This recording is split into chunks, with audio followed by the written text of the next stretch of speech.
Oui, avec la Clipper Yacht Race, qui est une course à la voile autour du monde, qui est l'une des plus difficiles au monde, à 2 titres. La première parce que affronter 3 océans, notamment l'océan Indien, avec des vagues de 7 à 15 mètres de creux, eh bien c'est quelque chose. Et deuxièmement parce que c'est une course qui est réalisée par des néophytes, des gens qui découvrent la mer. C'est le cas de 8 Sud-Africains, dont certains n'ont jamais vu la mer, ne sont jamais montés sur des bateaux.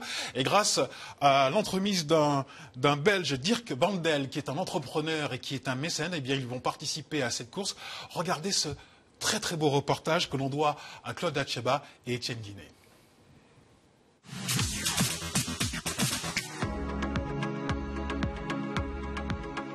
De l'eau à perte de vue, l'angoisse du grand large, des vagues immenses, c'est l'un des plus grands défis proposés à des amateurs.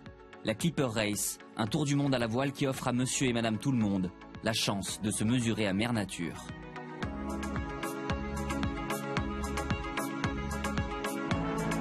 Mise en place en 1995 par cet homme, Robin Knox-Johnston, navigateur britannique, premier homme à avoir accompli un tour du monde en solitaire et sans escale.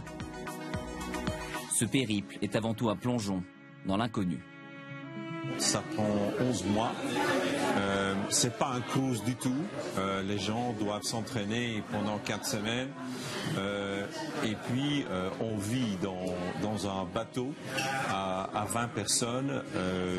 On prend les relais, 4 heures de sommeil, 4 heures de travail, 20 jours affilés. Pas de douche, rien. Donc, c'est vraiment quelque chose d'assez aventuriel. Il y a 8 étapes.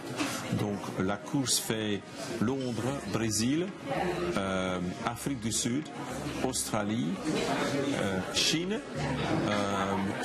puis on va vers San Francisco, Panama Canal, New York et retour à la maison, 11 mois.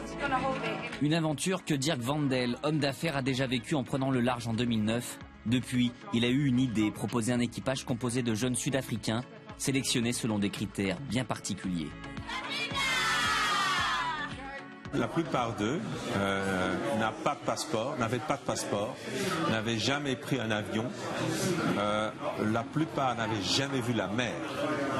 Et donc, il faut sélectionner les gens où on croit, si on les met dans ce contexte-là, si dans le bootcamp, on met une personne comme ça sur un bateau, comment est-ce qu'ils réagissent? Est-ce qu'ils sont prêts à apprendre des risques? Quand on leur montre une vidéo avec des vagues d'une maison, est-ce qu'ils prennent peur ou est-ce qu'ils sont prêts à prendre le challenge en main?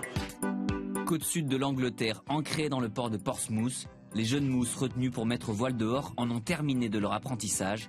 Ils étaient 200 à candidater, ils ne sont plus qu'une poignée, prêts à franchir un palier.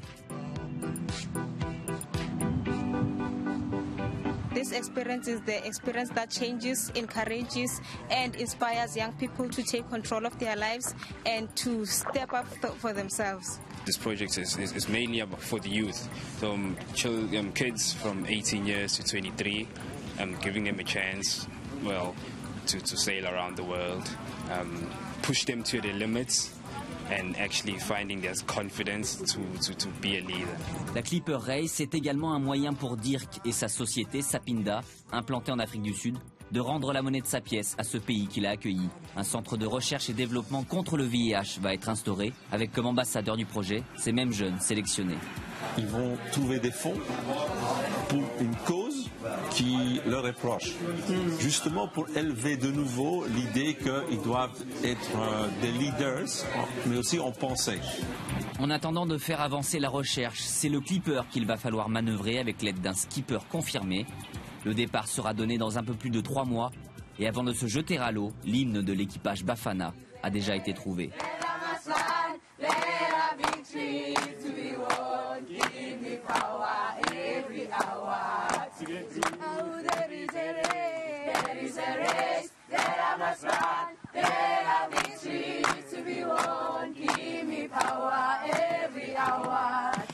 Alors Pape Diouf me taquinait en disant ça a l'air facile, mais pour qui est déjà monté dans un bateau comme celui-ci, un bateau à voile, il faut savoir que les bruits permanents, on est dans une sorte de tambour de machine à laver et que les conditions sont très difficiles, surtout pour des néophytes qui ne sont jamais montés sur un bateau et qui le découvrent là, qui vont découvrir la mer et les océans et des creux de 7 à 15 mètres, imaginez.